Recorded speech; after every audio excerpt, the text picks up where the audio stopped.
ಶ್ರೀ ಗುರುಭ್ಯೋ ನಮಃ. ಹರಿ ಓಂ.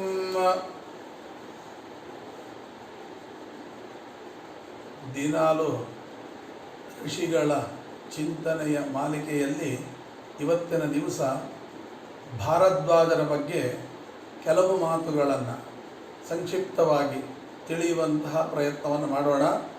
ಅದರಲ್ಲಿ ಹೇಳಿದ ಹಾಗೆ, ಜಟಿಲಂ ತಪಸಾ ಸಿದ್ಧಂ ಯಜ್ಞಸೂತ್ರಾಕ್ಷಧಾರಿಣಂ ಕಮಂಡಲುದರಂ ನಿತ್ಯಂ ಭರದ್ವಾಜಂ ನತೋಸ್ಮ್ಯಹಂ ಅಂತ ಹೇಳಿದ ಹಾಗೆ,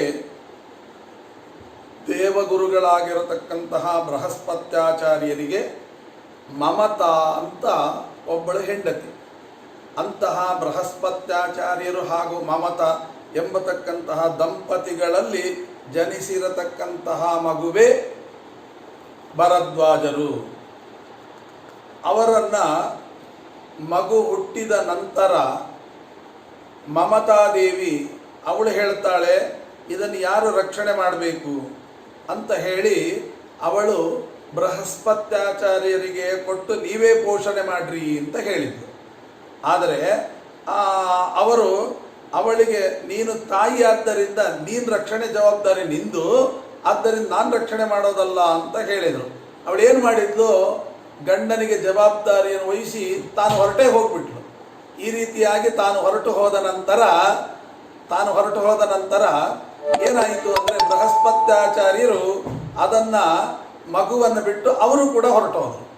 ಹೀಗೆ ಇಬ್ಬರೂ ಕೂಡ ಹೊರಟು ಹೋದ ನಂತರ ಆ ಮರುತ್ತುಗಳು ಏನು ಮಾಡಿದರು, 49 ಜನ ಮರುತ್ತುಗಳು ದೇವತೆಗಳು ಅಂತಿದ್ರು.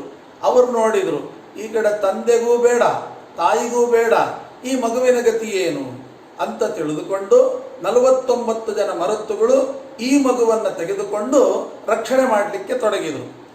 ರಕ್ಷಣೆ ಮಾಡಿ ಇಡೀ ಭೂಮಂಡಲದ ಚಕ್ರವರ್ತಿಯಾಗಿರತಕ್ಕಂತಹ ಆ ಕಾಲದಲ್ಲಿ ಯಾವ ಈ ದೇಶಕ್ಕೆ ಭರತ ಎಂಬ ಹೆಸರು ಬಂತೋ ಅಂತಹ ಭರತ ಚಕ್ರವರ್ತಿಗೆ ತಂದು ಒಪ್ಪಿಸಿದರು.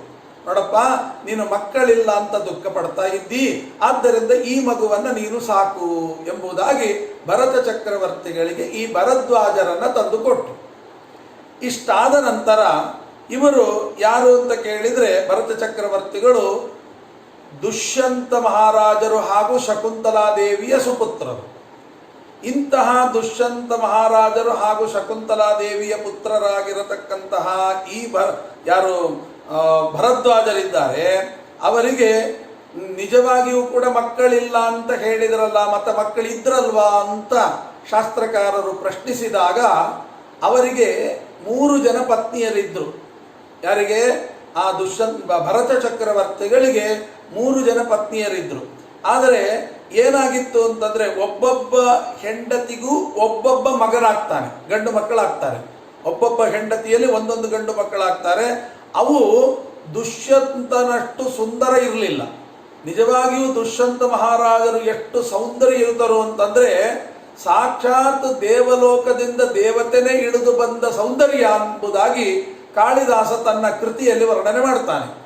ಆದ್ದರಿಂದ ಅಂತಹ ಸೌಂದರ್ಯವನ್ನು ಎದುರು ನೋಡಿ ಇವರು 3 ಜನ ಪತ್ನಿಯರಲ್ಲಿ 3 ಜನ ಗಂಡು ಮಕ್ಕಳನ್ನು ಪಡೆದದ್ದು ಭರತ ಚಕ್ರವರ್ತಿ. ಆದರೆ ಹೋಗಲಿ, ತಂದೆಗಿದು ಯಾವ ಅರಿವು ಇರಲಿಲ್ಲ. ಆದರೆ ಏನಾಯಿತು ಅಂತಂದರೆ, ಹೆಂಡತಿಗೆ 3 ಜನ ಪತ್ನಿಯರಿದ್ದರು. ಅವರು ನಮ್ಮನ್ನು ಎಲ್ಲಿಯಾದರೂ ಈ ಮಗು ಚೆನ್ನಾಗಿಲ್ಲ, ಕಪ್ಪಾಗಿದ್ದಾನೆ ಅಂತ ತಿಳಿದುಕೊಂಡು ನಮ್ಮ ಪತಿ ಯಾವತ್ತಾದರೂ ನಮ್ಮನ್ನು ಬಿಟ್ಟು ಬಿಟ್ಟರೆ ಅನ್ನುವ ಭಯ ಅವರನ್ನು ಕಾಡತೊಡಗಿತು. ಆಗ 3 ಸೇರಿ ಒಂದು ಯೋಚನೆ ಮಾಡಿದರು. ಹಾಗಾದರೆ ಒಂದು ಕೆಲಸ ಮಾಡೋಣ, ಏನು ಅಂತಂದರೆ, ಈ ಮಗು ಇದ್ರೆ ತಾನೇ ಅವನು ನಮ್ಮನ್ನು ತ್ಯಾಗ ಮಾಡೋದು, ಆ ಮಗುವಿನ ಮುಖವನ್ನು ನೋಡಿ ಮಗುವನ್ನೇ ಮುಗಿಸಿಬಿಟ್ರೆ ಅಂತ ಹೇಳಿ 3 ಜನ ಹೆಣ್ಣು ಮಕ್ಕಳು ಸೇರಿ, ಅಂದರೆ ಈ ಭರತ ಚಕ್ರವರ್ತಿಯ 3 ಪತ್ನಿಯರು ಕೂಡ ಆ ಹುಟ್ಟಿರ್ತಕ್ಕಂಥ ಒಂದೊಂದು ಮಗುವನ್ನು ಕೂಡ ಕೊಂದು ಹಾಕಿಬಿಟ್ಟಿದ್ದಾರೆ. ಹಾಗಾಗಿ ಅವನಿಗೆ ಏನಾಯಿತು ಅಂತ ಕೇಳಿದಾಗ, ಇದು ಚಕ್ರವರ್ತಿಯಾಗಿರ್ತಕ್ಕಂತಹ ಭರತನಿಗೆ ವಿಷಯ ಗೊತ್ತಾಯಿತು. ನೋಡಿ ತುಂಬ ನಿರಾಶನಾಗಿಬಿಟ್ಟ. ಅಯ್ಯೋ ದೇವರೇ, ಎಂತಹ ಗತಿ ಆಯಿತು ನನಗೆ ಅಂತ ಹೇಳಿ ತನ್ನ ವಂಶದ ಕುಡಿ ಬಾಡಿ ಹೋಯಿತಲ್ಲ ಅಂತ ಭಾರೀ ದುಃಖದಿಂದ ತಪ್ತನಾಗಿ ಹೋಗಿಬಿಟ್ಟ. ಆದ್ದರಿಂದ ಮಕ್ಕಳ ಸಲುವಾಗಿ ಏನು ಮಾಡಿದ, ಮರುತ್ ಸ್ತೋಮ ಅಂತನ್ನುವಂಥ ಒಂದು ದೊಡ್ಡ ಯಾಗ, ಅಂದರೆ ಮರುತ್ ದೇವತೆಗಳನ್ನು ಉದ್ದೇಶಿಸಿ ಮಾಡುವ ಹೋಮ, ಮರುತ್ ಸೋಮ ಅಂತ. ಅಂತಹ ಒಂದು ದಿವ್ಯವಾಗಿರತಕ್ಕಂಥ ಯಜ್ಞವನ್ನ ನಡೆಸಲಿಕ್ಕೆ ತೊಡಗಿದ. ಹೀಗೆ ಆ ಮಕ್ಕಳನ್ನು ಯಜ್ಞವನ್ನು ಮಾಡಿದಾಗ ಆ ದೇವತೆಗಳು ಏನು ಮಾಡಿದರು ಅಂದರೆ ಈ ಯಜ್ಞವನ್ನು ಮಾಡ್ತಾ ಇರುವಾಗಲೇ ಮರುತ್ತು ದೇವತೆಗಳು ಯಾವ ಮಗುವನ್ನ ಬೃಹಸ್ಪತ್ಯಾಚಾರ್ಯರು ಮತ್ತು ಮಮತಾದೇವಿ ಬಿಟ್ಟು ಹೋಗಿದ್ರೋ ಆ ಮಗುವನ್ನು ತಂದು ಇವರಿಗೆ ಒಪ್ಪಿಸಿಬಿಟ್ಟಿದ್ದಾರೆ, ಅಂದರೆ ಭರದ್ವಾಜರನ್ನು ಇವರಿಗೆ ತಂದು ಒಪ್ಪಿಸಿದ್ದಾರೆ ಅಂತ. ಆಗ ಭರದ್ವಾಜರನ್ನು ತಂದಾಗ ಅವರು ಹೇಳ್ತಾರೆ ಮರುತ್ತು ದೇವತೆಗಳು, ಇವನನ್ನೇ ನಿನ್ನ ಸ್ವಂತ ಮಗ ಅಂತ ಮಾಡಿಕೋ ಅಂತ ಹೇಳಿದಾಗ ಅವನು ತನ್ನ ಪುತ್ರನಂತೆ, ಅಂದರೆ ತನಗೆ ಹುಟ್ಟಿದ ಮಗುವನ್ನು ಹೇಗೆ ನೋಡಿಕೊಳ್ಬೇಕು ಅಷ್ಟು ಶ್ರದ್ಧೆಯಿಂದ ಮಮತೆಯಿಂದ ನೋಡಿಕೊಂಡ. ಹೀಗೆ ನೋಡಿಕೊಳ್ತಾ ಇರುವಾಗ ನಿಜವಾಗಿಯೂ ಭರತ ಚಕ್ರವರ್ತಿಯ ಹಿನ್ನೆಲೆಯನ್ನು ಹೇಳ್ತಾರೆ ಶಾಸ್ತ್ರಕಾರರು. ಏನು ಅಂತಂದ್ರೆ ಅವರಿಗೆ ವಿರಕ್ತ, ಅವರಿಗೆ ಭರದ್ವಾಜರಿಗೆ ರಾಜ್ಯವಾಗಲಿ ಅಧಿಕಾರವಾಗಲಿ ಐಶ್ವರ್ಯವಾಗಲಿ ಅಥವಾ ಇನ್ನಿತರ ವಿಷಯಗಳ ಸುಖಭೋಗದ ಇಚ್ಛೆಯಾಗಲಿ ಯಾವುದೂ ಇರಲಿಲ್ಲ, ಅದು ಯಾವುದರ ಪರಿಭವೂ ಇರಲಿಲ್ಲ. ಆದ್ದರಿಂದ ಭರತ ಚಕ್ರವರ್ತಿಯ ಕಡೆಯಿಂದ ಅವರು ಏನು ಮಾಡಿದರು, ತನ್ನ ತಂದೆಯಾಗಿರತಕ್ಕಂಥ ಸಾಕು ತಂದೆಯಾಗಿರತಕ್ಕಂಥ ಭರತ ಚಕ್ರವರ್ತಿಯಿಂದ ಅವರು ಯಮುನಾ ನದಿಯ ದಂಡೆಗೆ ಕರೆದುಕೊಂಡು ಹೋಗಿ ಅನೇಕ ಯಜ್ಞಯಾಗಾದಿಗಳನ್ನು ಕೂಡ ಮಾಡಿಸ್ತಾರೆ ಈ ಯಾವ ಭರದ್ವಾಜರು. ಆಗ ಅವರಿಗೆ ಮತ್ತೊಂದು ಗಂಡು ಮಗು ಜನಿಸುವಂತೆ ಯಜ್ಞವನ್ನು ಮಾಡ್ತಾರೆ. ಅವರಿಗೆ ಆ ಮಗುವಿನ ಹೆಸರು ಭ್ರೂಮನ್ಯು ಅಂತ ಹೆಸರು. ಯಾವಾಗ ಭ್ರೂಮನ್ಯು ಎಂಬತಕ್ಕಂತಹ ಮಗನಾಗ್ತಾನೋ ಆವಾಗ ಪ್ರೌಢಬುದ್ಧನಾದ ಕೂಡಲೇ ಅವನಿಗೆ ಈ ಭರತ ಚಕ್ರವರ್ತಿ ಭ್ರೂಮನ್ಯು ಎಂಬತಕ್ಕಂತಹ ತನ್ನ ಮಗನಿಗೆ ರಾಜ್ಯಭಾರವನ್ನು ಒಪ್ಪಿಸಿ ತಾನು ತಪಸ್ಸಿಗೆ ನಡೆದು ಬಿಟ್ಟ. ಅಲ್ಲಪ್ಪ, ನೀನು ದೊಡ್ಡ ಮಗ, ನೀನು ರಾಜ್ಯಭಾರ ಮಾಡಬೇಕಲ್ಲ, ನನಗೇನು ಬೇಡ, ತಮ್ಮ ಇದ್ದಾನೆ ಅವನಿಗೆ ಒಪ್ಪಿಸಿಬಿಡಿ ಅಂತ ತಮ್ಮನಾಗಿರ್ತಕ್ಕಂಥ ಭ್ರೂಮಧ್ಯನಿಗೆ ರಾಜ್ಯಭಾರವನ್ನು ಒಪ್ಪಿಸಿ ತಾನು ಕಾಡಿಗೆ ತಪಸ್ಸಿಗೆ ನಡೆದ. ಹೀಗೆ ಲೋಕೋತ್ತರ ಪ್ರತಿಭಾಶಾಲಿಯಾಗಿರ್ತಕ್ಕಂಥವನು ಅಷ್ಟೇ ಅಲ್ಲ, ರಾಜಕಾರಣದಲ್ಲೂ ಕೂಡ ಪಂಡಿತನಾಗಿದ್ದಂತಹ ಭರದ್ವಾಜನನ್ನ ಅಂದಿನ ಕಾಲದಲ್ಲಿ ಅವನು ಏಕಾಂತದಲ್ಲಿ ತಪಸ್ಸು ಮಾಡಲಿಕ್ಕೆ ಬಿಡ್ತಾ ಇರಲಿಲ್ಲ. ಅವನಿಗೆ ತಪಸ್ಸು ಮಾಡಬೇಕು ಅಂದರೆ ಏಕಾಂತ ಬಹಳ ಮುಖ್ಯ. ಆದರೆ ಮಧ್ಯದಲ್ಲಿ ಬಂದು ನನಗೆ ಸಹಾಯ ಮಾಡು ಅಂತ ಕೇಳ್ತಾ ಇದ್ರು. ಈ ಸಂದರ್ಭದಲ್ಲಿ ಕಾಶಿಯ ಪಟ್ಟಣದ ರಾಜನಾಗಿರತಕ್ಕಂಥ ದಿವೋದಾಸ ಎಂಬತಕ್ಕಂಥ ರಾಜ, ಅವನಿಗೆ ಶಂಬರಾಸುರನ ಉಪದ್ರವ ತುಂಬ ಆಯಿತು. ಏನಪ್ಪ, ಈ ಶಂಬರಾಸುರನ ಉಪದ್ರವವನ್ನು ಪರಿಹಾರ ಮಾಡಿಕೊಳ್ಳಬೇಕಾದ್ರೆ ಏನು ಮಾಡಬೇಕು ಅಂತ ಆವಾಗ ಭರದ್ವಾಜರ ಹತ್ರ ಬರ್ತಾರೆ. ಕಾಶಿ ರಾಜನಾಗಿರ್ತಕ್ಕಂಥ ದಿವೋದಾಸ ಇವನ ಭರದ್ವಾಜನ ಹತ್ರ ಬಂದು ತನ್ನ ಕುಲಗುರುವಾಗಿ ಕಾಪಾಡಬೇಕು ಅಂತ ತಿಳಿದುಕೊಂಡು ಅಂಗಲಾಚ್ತಾನೆ. ಆವಾಗ ಪ್ರಜಾವತ್ಸಲನಾಗಿರ್ತಕ್ಕಂತಹ ಭರದ್ವಾಜ ಕಾಶಿಖಂಡದ ಜನರನ್ನ ಆ ಜನರಿಗೆ ಏನು ಪೀಡೆಯನ್ನು ಕೊಡ್ತಾ ಇದ್ದ ಆ ಪೀಡೆಯನ್ನು ಪರಿಹಾರ ಮಾಡಬೇಕು ಅಂತ ಹೇಳಿ ದಿವೋದಾಸನ ಪಕ್ಷವನ್ನ ವಹಿಸಿಕೊಂಡು ಯುದ್ಧಕ್ಕೆ ನಿಂತ. ಯಾವಾಗ ಭರದ್ವಾಜರು ದಿವೋದಾಸನ ಪಕ್ಷದಲ್ಲಿ ನಿಂತಿದ್ದಾರೋ ಅದಕ್ಕಾಗಿ ದೇವತೆಗಳಿಗೆ ಒಡೆಯನಾಗಿರತಕ್ಕಂಥ ಇಂದ್ರದೇವರು ಕೂಡ ಭರದ್ವಾಜರಿಗೆ ಸಹಾಯ ಮಾಡಲಿಕ್ಕೆ ಅಂತ ಕರೆದ. ಆಗ ತಕ್ಷಣ ಇಂದ್ರದೇವರು ಬಂದಿದ್ದಾರೆ, ಯುದ್ಧಕ್ಕೆ ನಾನು ಸಹಾಯ ಮಾಡ್ತೇನೆ ಅಂತ. ಅದರಿಂದ ಏನಾಯಿತು, ಇಂದ್ರದೇವರು ಭರದ್ವಾಜರ ಸಹಾಯವನ್ನು ತೆಗೆದುಕೊಂಡು ದಿವೋದಾಸ ಯುದ್ಧಕ್ಕೆ ಬಂದದ್ದರಿಂದ ಆವಾಗ ಏನಾಯಿತು ಅಂತಂದ್ರೆ ಶಂಬರಾಸುರ ಸೋತು ಓಡಿ ಹೋಗಿಬಿಟ್ಟ. ಅವನಿಗೆ ಯುದ್ಧದಲ್ಲಿ ಗೆಲ್ಲಿಕ್ಕಾಗಲಿಲ್ಲ. ಆವಾಗ ದಿವೋದಾಸನಿಗೆ ಅಸುರ ರಾಜ್ಯದ ಅಪಾರವಾಗಿರತಕ್ಕಂಥ ಐಶ್ವರ್ಯ ಎಲ್ಲ ನಮ್ಮ ಭರದ್ವಾಜರ ಪಾಲಾಗಿದೆ. ಆಗ ಭರದ್ವಾಜರಿಗೂ ಕೂಡ ಯಜ್ಞವನ್ನು ಮಾಡಿಸಿದ್ದರಿಂದ ದಿವೋದಾಸ ಅನೇಕ ವಿಪುಲವಾದ ಸಂಪತ್ತುಗಳನ್ನು ದಾನ ಮಾಡಿದ ಅಂತ ಶಾಸ್ತ್ರ ನಮಗೆ ತಿಳಿಸ್ತದೆ. ಅದರಂತೆ ಆ ಕಾಲದಲ್ಲಿ ಹೇಗೆ ಶಂಬರಾಸುರ ವೈರಿಯಾಗಿ ಪೀಡಿಸಿದ್ನೋ ಅದರ ನಂತರ ಮತ್ತೊಬ್ಬ ವೈರಿ, ಇವನು ಯಾವಾಗ ತೀರಿ ಹೋದ ಆವಾಗ ಮತ್ತೊಬ್ಬ ವೈರಿ ಬಂದ. ಅವನ ಹೆಸರು ವರಶಿಖ ಅಂತ. ಆ ವರಶಿಖ ಎಂಬತಕ್ಕಂತಹ ಮಹಾರಾಜ ಅವನು ಮದೋನ್ಮತ್ತನಾಗಿದ್ದ, ಮಹಾಪ್ರಬಲನೂ ಆಗಿದ್ದ. ತನ್ನ ಪ್ರಚಂಡ ಸೇನೆಯ ಜೊತೆಗೆ ಕೂಡಿಕೊಂಡು ಕಂಡವರ ರಾಜ್ಯದಲ್ಲಿ ನುಗ್ಗೋದು,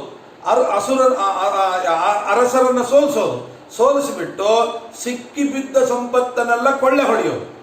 ಹೀಗೆ ಅಂತಹ ಹೊಡೆದುಕೊಂಡಂತ ಅನೇಕ ರಾಜರಲ್ಲಿ ಅಭ್ಯಾವರ್ತಿ, ಚಾಯಮಾನ, ಪ್ರಸ್ತೋಕ ಮೊದಲಾಗಿರ್ತಕ್ಕಂಥ ಅನೇಕ ರಾಜರು ಈ ಮತ್ತೆ ಯಾವ ವಾರಶಿಖ ಎಂಬತಕ್ಕಂಥ ರಾಜನ ದಾಳಿಗೆ ತುತ್ತಾಗಿ ಏನು ಮಾಡಬೇಕು ಅಂತ ಗೊತ್ತಾಗದೆ ರಾಜ್ಯ ಭ್ರಷ್ಟರಾಗಿ ದಿಕ್ಕಾಪಾಲಾಗಿ ಓಡಿ ಹೋದರು, ದಿಕ್ಕುಗೆಟ್ಟಿ ಓಡಿ ಹೋಗಿದ್ದಾರೆ.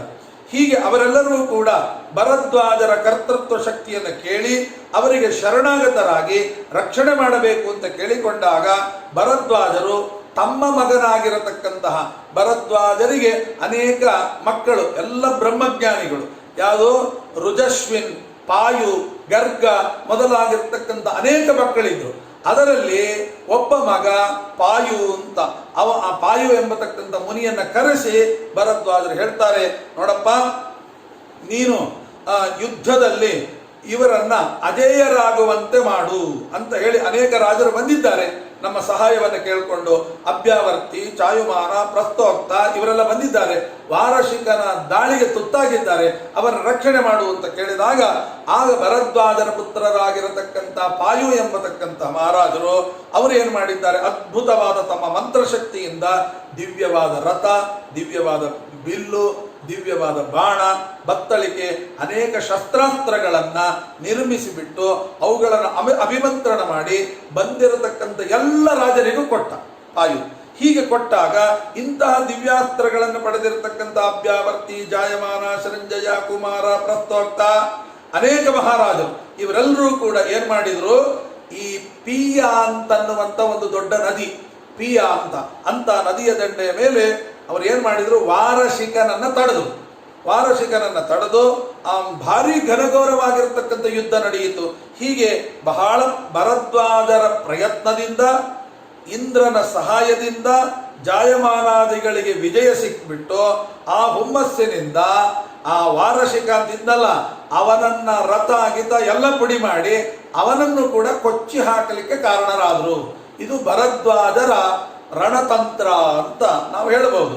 ಹೀಗೆ ಆಗ ಅಭ್ಯಾವರ್ತಿ, ಚಾಯಮಾನರೇ ಮೊದಲಾಗಿರ್ತಕ್ಕಂಥ ಸೈನ್ಯಗಳಿದ್ವಲ್ಲ, ಗೆದ್ದ ಸೈನ್ಯ, ಅವರನ್ನ ಏನ್ ಮಾಡಿದ್ರು, ಎಲ್ಲಿ ತನಕ ಬೆನ್ನಟ್ಟುಕೊಂಡು ಬಂದ್ರು ಅಂತಂದ್ರೆ ಇವನನ್ನ ಯಾವ್ಯಾವತಿ ಅಂತ ಒಂದು ನದಿ, ಆ ನದಿಯ ತನಕ ಬೆನ್ನಟ್ಟಿಕೊಂಡು ಓಡಿಸಿದ್ರು. ಹೀಗೆ ಭರದ್ವಾಜರ ಆ ಅನುಗ್ರಹದಿಂದ ಆ ಎಲ್ಲ ರಾಜರು ಕೂಡ ತಮ್ಮ ಗುರುಗಳಿಗೆ, ಗೆಲ್ಲಿಸಿಕೊಟ್ಟಂತ ಗುರುಗಳಿಗೆ ಅಪರಿಮಿತವಾದ ಐಶ್ವರ್ಯವನ್ನು ಕೊಟ್ಟಿದ್ದಾರೆ.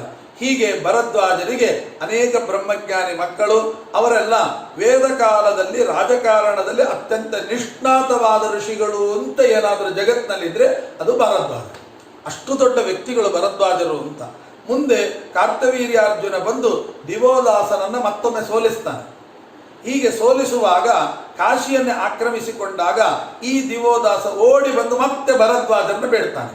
ಹಾಗೆ ಬಂದಾಗ ಅವರಿಗೆ ಮತ್ತೆ ಶರಣು ಬಂದಾಗ ಭರದ್ವಾಜರು ದಿವೋದಾಸನಿಂದ ಒಂದು ಯಜ್ಞವನ್ನು ಮಾಡಿಸಿ ಅವನಿಗೆ ಕಾರ್ತವೀರ್ಯನ ಮಕ್ಕಳನ್ನು ಸೋಲಿಸುವಂತಹ ಕ್ರಮವನ್ನು ಮಾಡಿಸಿ ಮತ್ತೆ ಅವರಿಂದ ತೆಗೆದುಕೊಂಡಿರತಕ್ಕಂಥ ರಾಜ್ಯವನ್ನು ಪುನಃ ಇವರಿಗೆ ಮರಳಿಸಲಿಕ್ಕೆ ಸಹಾಯವನ್ನು ಮಾಡ್ತಾರೆ.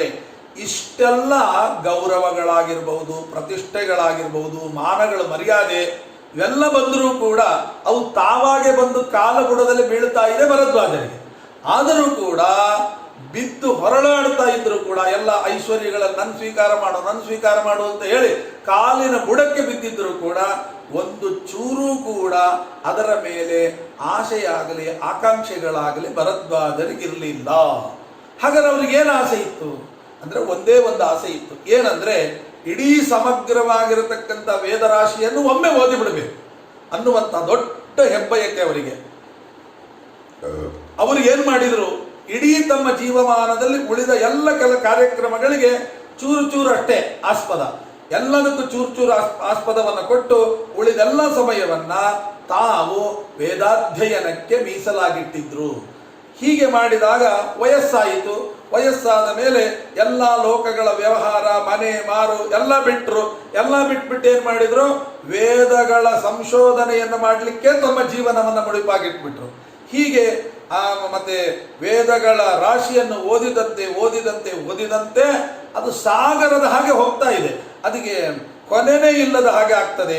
ಆವಾಗ ಇಡೀ ವೇದ ವಾಂಗ್ಮಯವನ್ನೆಲ್ಲ ಪೂರ್ತಿ ನೋಡಿ ತಿಳಿಯಲೇಬೇಕು ಎಂಬತಕ್ಕಂಥ ಆಗ್ರಹ ಹುಟ್ಟಿತು. ಹಗಲು ರಾತ್ರಿ ಅದರ ಸಂಶೋಧನೆಯಲ್ಲಿ ತೊಡಗಿದರು. ಹೀಗೆ ಹೋಗ್ತಾ ಹೋಗ್ತಾ 300 ವರ್ಷಗಳು ಕಳೆದು ಹೋಗಿದೆ. ಆವಾಗ ಒಂದೇ ಸ್ಥಳದಲ್ಲಿದ್ದು 4 ವೇದಗಳನ್ನು ಪರೀಕ್ಷೆ ಮಾಡಿ ಪಾರಾಯಣ ಮಾಡಿ ಅವುಗಳ ಅರ್ಥವನ್ನ ಅನುಸಂಧಾನಕ್ಕೆ ತಂದುಕೊಂಡರು. ಆವಾಗ ಮುಪ್ಪು ಅವರ ಪಾಂಚಭೌತಿಕವಾದ ಶರೀರವನ್ನು ಜೀರ್ಣ ಮಾಡತೊಡಗಿತು. ಆವಾಗ ಸಾವು ಹತ್ತಿರ ಹೊಂಚ ಹಾಕ್ತಾ ಇತ್ತು. ಇನ್ನೇನು ಬೇಗ ಸಾಯಿತಾರೆ ಅನ್ನುವ ಪರಿಸ್ಥಿತಿ ಬಂದಿತ್ತು. ಆಗ ಮರಣಶೈಲಿಯಲ್ಲಿ ಇರತಕ್ಕಂಥ ಅವರನ್ನ ಮಾತಾಡಿಸಬೇಕು ಅಂತ ಎಲ್ಲ ಋಷಿ ಮುನಿಗಳು ಬಂದು ಮಾತಾಡಿಸ್ಕೊಂಡು ಹೋದ್ರು. ಕೊನೆಗಾಲಕ್ಕೆ ಬಂದು ಮಾತಾಡಿಸ್ಕೊಂಡು ಹೋದ್ರು. ಹಾಗೆ ದೇವಗಂಧರ್ವರು ಕೂಡ ಭರದ್ವಾಜರನ್ನ ನೋಡಿ ಮಾತಾಡಿಸ್ತಾರೆ. ಆವಾಗ ಇಂದ್ರದೇವರು ಕೂಡ ಬಂದು ಒಮ್ಮೆ ಆ ಮುರುಕು ಗುಡಿಸಲು, ಹುಲ್ಲಿನ ಗುಡಿಸಲು ಅದರೊಳಗೆ ಬರ್ತಾರೆ. ಆ ದರ್ಬೆಯ ಶಯ್ಯದೆಯಲ್ಲಿ ಮಲಗಿರತಕ್ಕಂಥ ಕೊನೆ ದಿನಗಳನ್ನು ಎಣಿಸ್ತಕ್ಕಂಥ ಭರದ್ವಾಜರನ್ನ ನೋಡಿ ಆಗ ಒಣಗಿ ಹೋದಂಥ ತುಟಿಯಲ್ಲಿ ಒಂದು ಮುಗುಳ್ನೆಗೆ ಆಶಾ ಚಿಗುರು ಕಾಣಿಸಿಬಿಡ್ತು. ಇಂದ್ರನ ನೋಡಿದುಕೊಳ್ಳಿ ಇಂದ್ರದೇವರು ಬಂದು ಕಿವಿ ಹತ್ರ ಹೇಳ್ತಾರೆ, ನಿಮಗೆ ಮರಣ ಹೊಂದುವ ಸಮಯದಲ್ಲಿ ನಿಮ್ಮ ಕೊನೆಯ ಅಪೇಕ್ಷೆ ಏನು ಅಂತ ಇಂದ್ರದೇವರು ಕೇಳ್ತಾರೆ. ಆಗ ಅವರು ಹೇಳ್ತಾರೆ, ನನಗೆ ಇನ್ನೂ 300 ವರ್ಷ ಆಯುಷ್ಯ ಬೇಕು, ಕೊಡ್ತೀಯಾ ಅಂತ ಕೇಳಿದಾಗ ಆಯಿತು ಅಂತ ಹೇಳಿ ಅವರಿಗೆ 300 ವರ್ಷ ಕರುಣಿಸಿದ್ದಾರೆ. ಕೂಡಲೇ 16 ವರ್ಷದ ನವ ಯುವಕನಂತೆ ಎದ್ದು ಬಿಟ್ರು. ಎದ್ದ ನಂತರ ಒಂದು ಕ್ಷಣವನ್ನು ವ್ಯರ್ಥ ಮಾಡದೆ ಹಗಲು ಇರಳು ಬರೀ ವೇದ ಸಾಹಿತ್ಯವನ್ನು ಓದೋದಕ್ಕೆ 300 ವರ್ಷ ಮೀಸಲಾಗಿಟ್ಬಿಟ್ರು. ಬೇರೆ ಯಾವ ಕೆಲಸ ಮಾಡಲೇ ಇಲ್ಲ, ಬರೀ ಇದೇ ಕೆಲಸವನ್ನು ಮಾಡಿದರು. ಆದರೂ ಕೂಡ ಅವರಿಗೆ ಮತ್ತೆ ಓದಿದಂತೆ ಏನಾಗ್ತಾ ಹೋಯಿತು, ಅದು ಮತ್ತೆ ವೇದದ ರಾಶಿ ಇನ್ನೂ ತುಂಬ ಇದೆ ಅಂತ ಆಗ್ತಾ ಇತ್ತು. ಆವಾಗ ಮತ್ತೆ 2ನೇ ಸಲ ಬಂದಿದ್ದಾರೆ, ಓದಿಯೇ ತೀರಬೇಕು ಅಂತ ಛಲ. ಹಾಗೆ ಮುಪ್ಪು ಬಿಡ್ಲಿಲ್ಲ. ಮತ್ತೆ ಇಂದ್ರದೇವರು ಬಂದರು, ಏನು ಬೇಕು ಅಂತ ಕೇಳಿದ್ರು. ಮತ್ತೆ ಅದೇ ಮಾತನ್ನ ಹೇಳ್ತಾರೆ, ಮತ್ತೆ 300 ವರ್ಷ ಬೇಕು ಅಂತ. ಹೀಗೆ 3 ಬಾರಿ ಪ್ರಾಣ ಬಿಡುವ ಸಮಯದಲ್ಲಿ ಇಂದ್ರದೇವರು ಬಂದಾಗ 300 ವರ್ಷ ಜೀವನ ಬೇಕು ಅಂತ ಕೇಳಿದಾಗ ಮತ್ತೆ 300 ವರ್ಷ ಆಯುರ್ದಾನ ಮಾಡ್ತಾರೆ. ಆ 300 ವರ್ಷಗಳನ್ನು ತೆಗೆದುಕೊಂಡು ಮತ್ತೆ ವೇದಾಧ್ಯಯನವನ್ನು ಮಾಡ್ತಾರೆ. ಹೀಗೆ 1000 ವರ್ಷಗಳ ಕಾಲ ಈ ವೇದಾಧ್ಯಯನ ಸಾಗುತ್ತೆ. ಆದರೂ ಕೂಡ ಅದರ ಕೊನೆ ಮುಟ್ಲಿಕ್ಕಾಗಲಿಲ್ಲ. ಹೀಗೆ ಒಂದು ದಿನ ಅವರನ್ನ, ನನ್ನಿಂದ ವೇದ ಕಲೀಲಿಕ್ಕೆ ಆಗೋದಿಲ್ವಾ ಅಂತ ಕೇಳ್ತಾರೆ. ಆಗ ಬಾಯಿಲ್ಲಿ ಅಂತ ಹೇಳಿ ಇಂದ್ರದೇವರು ಭರದ್ವಾಜನ ಕರ್ಕೊಂಡು ಹೋಗ್ತಾರೆ. ಒಂದು ದೊಡ್ಡ 3 ಪರ್ವತ, ಅಲ್ಲಿ ಕರ್ಕೊಂಡೋಗಿ, ನೋಡಪ್ಪ ಇದ್ರದ್ದು ಬುಡ ತುದಿ ಗೊತ್ತಾಗುತ್ತಾ? ಇಲ್ಲ, 1 ನಿಮಿಷ ತಾಳು ಅಂತ ಹೇಳಿ ಅದರ ಬುಡಕ್ಕೆ ಹೋಗಿ ಒಂದು ಮುಷ್ಟಿ ಮಣ್ಣನ್ನು ತರ್ತಾರೆ. ತಂದು ಬಿಟ್ಟು ಭರದ್ವಾಜರ ಕೈಯಲ್ಲಿ ಕೊಡ್ತಾರೆ. ಕೊಟ್ಟು ಬಿಟ್ಟು ಹೇಳ್ತಾರೆ, ಈ ಯಾವ ಮಣ್ಣು ನಿನ್ನ ಕೈಯಲ್ಲಿದೆಯೋ ಇಷ್ಟು ಮಾತ್ರ ನೀವು ವೇದ ಓದಿದ್ದು, ಇನ್ನು ಓದ್ಲಿಕ್ಕಿರೋದು ಈ ಪರ್ವತ ನಿಮಗೆ ಅಳತೆ ಸಿಗ್ತಾ ಇಲ್ವಲ್ಲ, ಅಷ್ಟು ವೇದಗಳಿದೆ, ಏನ್ ಮಾಡ್ತೀರಿ ಅಂತ ಹೀಗೆ ಕೇಳಿದ್ದಾರಂತೆ. ಆವಾಗ ಅದನ್ನ ನೋಡಿ ಶಕ್ಯವಿಲ್ಲ ಅಂತ ಅನ್ನೋದು ಖಾತ್ರಿ ಆಯಿತು, ನಾನು ಪೂರ್ತಿಯಾಗಿ ಓದ್ಲಿಕ್ಕಾಗುವುದಿಲ್ಲ ಅಂತ. ಆದರೆ ಸಂಪೂರ್ಣ ವೇದದ ಅಂತ ಪಾರಗಳನ್ನು ಕಂಡೇ ಬಿಡ್ತೇನೆ ಅಂತ ಹೊರಟಂತ ಭರದ್ವಾಜರಿಗೆ ಆ ಛಲ ಕ್ರಮೇಣ ಕಡಿಮೆ ಆಯಿತಾ ಹೋಯಿತು. ಹೀಗೆ ದೀನ ದೃಷ್ಟಿಯಿಂದ ವೇದರಾಶಿಗಳ ಕಡೆಗೆ ನೋಡ್ತಾರೆ. ಹೀಗೆ ಅಯ್ಯೋ ನನಗೆ ತಿಳ್ಕೊಳ್ಳಿಕ್ಕೆ ಆಗಲಿಲ್ಲಲ್ವ ಅಂತ ಮತ್ತೆ ಹೀಗೆ ಮುಖ ಮಾಡ್ಕೊಳ್ತಾರೆ, ನಿಟ್ಟುಸಿರು ಬಿಡ್ತಾರೆ. ಹೀಗೆ ತಮ್ಮ ಜೀವನದಲ್ಲಿ ಅವರು ಮಹೇಂದ್ರನನ್ನ ನೋಡಿ ಸಂಪೂರ್ಣ ವೇದಾಧ್ಯಯನ ಮಾಡಬೇಕು ಅಂತ ಆಸೆ ಇತ್ತು, ನಿಟ್ಟುಸಿರು ಬಿಟ್ಟರು, ಆಗಲಿಲ್ಲ ಅಂತ. ಆವಾಗ ಇಂದ್ರದೇವರು ಹೇಳ್ತಾರೆ, ನೋಡಪ್ಪ, ನಿಮಗೆ ಇಡೀ ವೇದವನ್ನು ಓದಿದ ಫಲ ಸಿಗಬೇಕಾ? ಹೌದು ಸ್ವಾಮಿ, ಹಾಗಾದ್ರೆ ಸಾವಿತ್ರ್ಯಗ್ನಿಚಯ ಅಂತ ಒಂದು ಯಜ್ಞ ಇದೆ, ಆ ಯಜ್ಞವನ್ನ ಮಾಡು. ಸಾವಿತ್ರಿ ಅಗ್ನಿಚಯ ಅಂತನ್ನತಕ್ಕಂತಹ ಒಂದು ದೊಡ್ಡ ಚಯನ ಯಾಗ, ಇದನ್ನು ನೀನು ಮಾಡಿದರೆ ಸಂಪೂರ್ಣ ವೇದವನ್ನು ಓದಿ ತಿಳಿದುಕೊಂಡ ಫಲ ನಿನಗೆ ಸಿಗುತ್ತೆ ಅಂತ ಇಂದ್ರದೇವರು ಹೇಳ್ತಾರೆ. ಅದರಂತೆ ಮಾಡ್ತಾರೆ. ಆವಾಗ ಸ್ವರ್ಗ ಪ್ರಯಾಣವನ್ನು ಮಾಡಿದಾಗ ಈ ಯಾರು ಮತ್ತೆ ಮುನಿಗಳಿಗೆ ಭಾರಿ ಉತ್ಸಾಹ ಆಯಿತು. ಯಾಗವನ್ನು ಮಾಡಿ ಸ್ವರ್ಗಕ್ಕೆ ಪ್ರಯಾಣ ಮಾಡ್ತಾರೆ. ಆ ವಿದ್ಯೆ ಹಿಂದೆ ಅಹೋರಾತ್ರಿ ಅಭಿಮಾನಿ ದೇವತೆಗಳು, ಅಹೋರಾತ್ರಿ ಅಂದ್ರೆ ಹಗಲು ರಾತ್ರಿಗೆ ಅಭಿಮಾನಿ ದೇವತೆಗಳು ಬಂದು ಜನಕರಾಜನಿಗೆ ಉಪದೇಶ ಮಾಡಿದ್ದಂತೆ. ಅಂತಹ ದೊಡ್ಡ ವಿದ್ಯೆ ಈ ವಂಶದಲ್ಲಿ ಭರದ್ವಾಜರು ಮಾತ್ರವಲ್ಲ, ಅನೇಕ ಋಷಿ ಮುನಿಗಳ ಪರಂಪರೆಯೇ ವೇದದ್ರಷ್ಟಾರರಾಗಿ ಹೋದರು. ಅಂತಹ ಸರ್ವಶ್ರೇಷ್ಠರಾಗಿರ್ತಕ್ಕಂಥ ಭರದ್ವಾಜರು ಅಷ್ಟೇ ಅಲ್ಲ, ರಾಮ ವನವಾಸಕ್ಕೆ ಹೋಗುವಾಗ ಇದೇ ಭರದ್ವಾಜರ ಆಶ್ರಮದಲ್ಲಿ ತಂಗಿ ಆಮೇಲೆ ಮತ್ತೆ ಉಳಿದುಕೊಂಡು ಅಲ್ಲಿಂದ ಮುಂದೆ ಹೋದ. ಅಷ್ಟೇ ಅಲ್ಲ, ಅಣ್ಣನನ್ನು ಕರೆದು ತರಲೇಬೇಕು ಎಂಬ ಹಠದಿಂದ ಹೊರಟ ಭರತನಿಗೆ ಇಡೀ ತನ್ನ ಯಾವತ್ತೂ ಸೇನೆ ಸಮೇತನಾಗಿ ಬಂದಿದ್ದಾನೆ, ಚತುರಂಗ ಸಮೇತನಾಗಿ ಬಂದಿದ್ದ, ಅಣ್ಣನನ್ನು ಕರ್ಕೊಂಡು ಹೋಗ್ಬೇಕು ಅಂತ ಅಣ್ಣ ಬರಲಿಲ್ಲ. ಆ ಚತುರಂಗ ಸಮೇತನಿಗೂ ಕೂಡ ಅತಿಥಿ ಸತ್ಕಾರವನ್ನ ಭರದ್ವಾಜರು ಇದೇ ಆಶ್ರಮದಲ್ಲಿ ನಿಂತುಕೊಂಡು ಮಾಡಿದರು ಅಂತ ಅಂತಹ ದೊಡ್ಡ ರಾಜಾತಿಥ್ಯವನ್ನ ಮಾಡಿದರು. ಇನ್ನ ಈ ಪಂಚರಾತ್ರ ಸಂಪ್ರದಾಯದಲ್ಲಿ ಈ ಭಾರದ್ವಾಜ ಸಂಹಿತಾ ಅಂತ ಒಂದು 4 ಅಧ್ಯಾಯದ ಒಂದು ಗ್ರಂಥ ಇದೆ. ಇದರ ಉಲ್ಲೇಖ ಪದ್ಮಪುರಾಣದಲ್ಲಿ ಬರುತ್ತೆ. ಪದ್ಮಪುರಾಣದಲ್ಲಿ ಭಾರದ್ವಾಜ ಸಂಹಿತೆ ಅತ್ಯಂತ ಶ್ರೇಷ್ಠವಾದ ಸ್ಮೃತಿ ಎಂಬತಕ್ಕಂಥ ರೀತಿಯಲ್ಲಿ ಅಲ್ಲಿ ಹೇಳಿದ್ದಾರೆ. ಹೀಗೆ ಪದ್ಮಪುರಾಣದಲ್ಲಿ ಭರದ್ವಾಜರ ಸ್ಮೃತಿಯ ಉಲ್ಲೇಖ ಇದೆ. ಭಾರತ, ಕೌಟಿಲ್ಯನ ಅರ್ಥಶಾಸ್ತ್ರ, ಆಮೇಲೆ ದಂಡನೀತಿ ಇವೆಲ್ಲದರಲ್ಲಿಯೂ ಕೂಡ ಅವರ ಉಲ್ಲೇಖ ಬರ್ತದೆ. ಹೀಗೆ ಮಾಡಿ ಈ ಭಾರದ್ವಾಜರು ನಿಜವಾಗಿಯೂ ಕೂಡ ಕೊನೆಗೆ ಶಾಸ್ತ್ರ ಏನು ಹೇಳುತ್ತೆ ಅಂದರೆ, ಇಡೀ ಭಾರತೀಯ ಅರ್ಥಶಾಸ್ತ್ರ ಏನಿದೆ, ಇಡೀ ಭಾರತೀಯ ಅರ್ಥಶಾಸ್ತ್ರ ಅದರ ಜನಕರೇ ಈ ಭಾರದ್ವಾಜರು ಎಂಬುದಾಗಿ ಶಾಸ್ತ್ರ ಕೊಂಡಾಡುತ್ತೆ. ಹೀಗೆ ಅನೇಕ ಅಪೂರ್ವವಾದ ಮಹತ್ತಿನ ವಿಷಯಗಳಿಂದ ಕೂಡಿರತಕ್ಕಂಥವರು ಭರದ್ವಾಜರು. ಇಂತಹ ಭರದ್ವಾಜರ ಅನುಗ್ರಹ ನಮ್ಮ ಮೇಲಾದರೆ ಆವಾಗ ನಮ್ಮ ಈ ಒಂದು ಚಿಕ್ಕ ಪರಿಚಯ ಭರದ್ವಾಜರದ್ದು ತಿಳ್ಕೊಂಡ್ರೆ ದಿನಕ್ಕೊಂದು ಋಷಿ ಮುನಿಗಳ ಚಿಂತನೆಯಲ್ಲಿ ಈ ಒಂದು ಚಿಂತನೆಯನ್ನ ಆ ಋಷಿಗಳ ಅಂತರ್ಯಾಮಿಯಾದ ಭಗವಂತನಿಗೆ ನಾವು ಸಮರ್ಪಣೆ ಮಾಡೋಣ ಅಂತ ಹೇಳ್ತಾ ಶ್ರೀಕೃಷ್ಣಾರ್ಪಣಮಸ್ತು. ಅಕ್ಷಯಂ ಕರ್ಮ ಯಸ್ಮಿನ್ ಪರೇ ಸ್ವರ್ಪಿತಂ ರಕ್ಷಯಂ ಯಾಂತಿ ದುಃಖಾನಿ ಯನ್ನಾಮತಃ ಅಕ್ಷರೋ ಯೋಜನ ಸರ್ವದೈವಾಮೃತಃ ಕುಕ್ಷಿಗಂ ಯಸ್ಯ ವಿಶ್ವಂ ಸದಾ ಜಾಧಿಕಂ ಪ್ರೇಣಯಾಮೋ ವಾಸುದೇವಂ ದೇವತಾ ಮಂಡಲ ಖಂಡಮಂಡಲಂ. ಶ್ರೀಕೃಷ್ಣಾರ್ಪಣಮಸ್ತು. ಇನ್ನು ಮುಂದಿನ ಭಾಗದಲ್ಲಿ ಮತ್ತೊಬ್ಬ ಋಷಿಗಳ ಚಿಂತನೆಯಲ್ಲಿ ನಾವೆಲ್ಲ ಸೇರೋಣ ಅಂತ ಹೇಳ್ತಾ ಶ್ರೀಕೃಷ್ಣಾರ್ಪಣಮಸ್ತು.